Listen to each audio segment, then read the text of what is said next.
আমাদের মাননীয় মুখ্যমন্ত্রীর কাছে আমি গত এক সপ্তাহ আগে সময় চেয়েছিলাম যে তামান্নার মা, আনিস খানের বাবা এবং হচ্ছে যে আমাদের দীপঙ্কর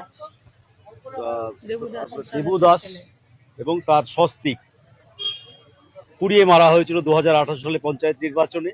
ওনার ছেলে তখন ছোট ছিল। এখন হচ্ছে যে দেখতে পাচ্ছেন তামান্না, আপনারা সবাই জানেন, নদিয়ার কালীগঞ্জে নির্বাচন উত্তর পরিস্থিতিতে বিজয় মিছিলে আমাদের তামান্নাকে খুন করেছিল।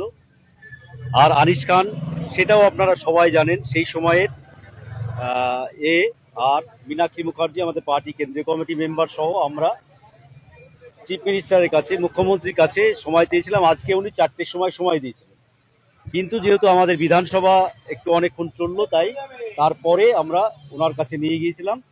এবং এই কেসগুলো সকলেই জানেন যে সঠিক যে বিচার পাওয়ার দরকার সেইটা পেয়েছিল না বলেই আজকে আমরা মুখ্যমন্ত্রীর কাছে দরবার করলাম।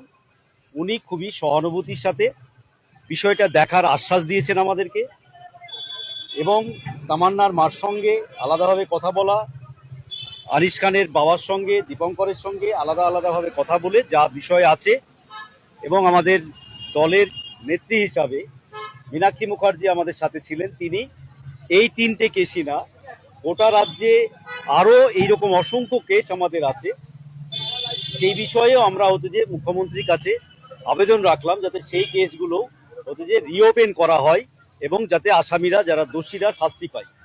তখন উনি সেই কেসগুলোর ব্যাপারেও একটা ডিটেলস আমাদেরকে গোটা পার্টি, এবং বললেন যে রাজ্যের পার্টির ডেলিগেশনও প্রয়োজনে ওনার সাথে দেখা করতে পারেন। এই কথা বলে তিনি এখন আমাদেরকে ডিজিপির কাছে ভবানী ভবনে যাওয়ার জন্য বললেন এবং ডিজিপিকে ফোন করে দিলেন।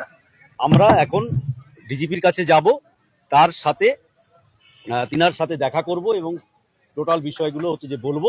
বাকিটা তামান্নার মা আছে, আনিস খানের বাবা আছে, দীপঙ্কর দাস আছে, যার ফলে, এবং আমাদের নেত্রী হিসাবে মীনাক্ষী মুখোপাধ্যায় আছে। তাদের কাছে আপনারা একটু শুনে নিয়ে বাকিটা জেনে নেবেন। বিগত 15টা বছরে বা বিভিন্ন সময়ে সরকারের থাকা সত্ত্বেও পুলিশ, গুন্ডা, দুর্নীতিগ্রস্ত দুর্বৃত্তদের হাতে এই তামান্না, আনিস, দেবুদাস, উষাদাস সহ এই পশ্চিমবঙ্গের অসংখ্য আমাদের কর্মীরা, সাধারণ মানুষ, তারা খুন হয়েছেন, জখম হয়েছেন বিভিন্ন সময়ে। আমরা এই বিগত সময়ে আমরা দেখেছি পুলিশ, সরকার তারা কোনো রকম ব্যবস্থা গ্রহণ করেননি। তাই এই সমস্ত অসমাপ্ত যে সমস্ত কেসগুলো ছিল, যেখানে বিচার পায়নি, খুনিদের শাস্তি হয়নি, আমরা সেই সমস্ত খুনিদের শাস্তি এবং বিচারের দাবিতে, যাতে তারা যথাযথ শাস্তি পায়, সেই শাস্তির দাবিতেই আমরা আজকে মুখ্যমন্ত্রীর কাছে, আমাদের বিধায়ক বলেছেন, দমকলের কমরেড মুস্তাফিজুর রহমান, তিনি বলেছেন, আমরা সময় পেয়েছিলাম, সিএম সময় দিয়েছিলেন, আমরা সেই বিচারের দাবিটাই তার কাছে করেছি। তিনি এই সম্পর্কিত যা যা ব্যবস্থা নেবার কথা, সেই সব ব্যবস্থা নেবার কথা তিনি বলেছেন।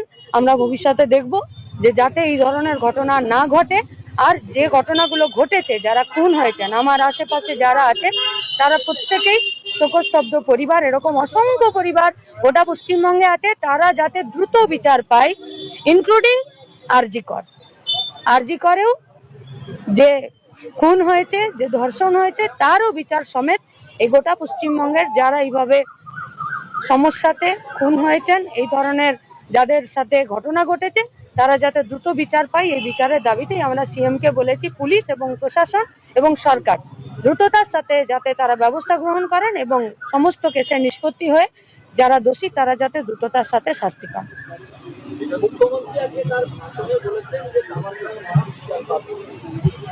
আমরা চাইবো গোটা পশ্চিমবঙ্গের তামান্নার মা, আনিসের বাবা, দেবুদাস, উষাদাসের ছেলে, কামদুনি, এই সমস্ত শুরু করে গোটা রাজ্যে অসংখ্য এই ধরনের ঘটনা আছে যা মিডিয়াতে ততটা সামনের সারফেসে আসেনি। এ ধরনের অসংখ্য ঘটনা আছে যে ঘটনাগুলো পুলিশের কাছ অবধি যেতে পারেনি, কোর্ট পর্যন্ত গড়াতে পারেনি।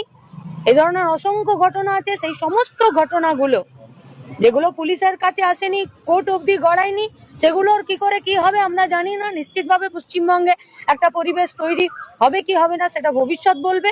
তবে এখন যে ঘটনাগুলো ঘটেছে অথচ দোষীরা শাস্তি পায়নি, তারা যাতে দ্রুততার সাথে শাস্তি পায় এবং এই কেসগুলো নিষ্পত্তি ঘটে। সরকারের কাজ তাই, সরকারের দায়িত্ব তাই।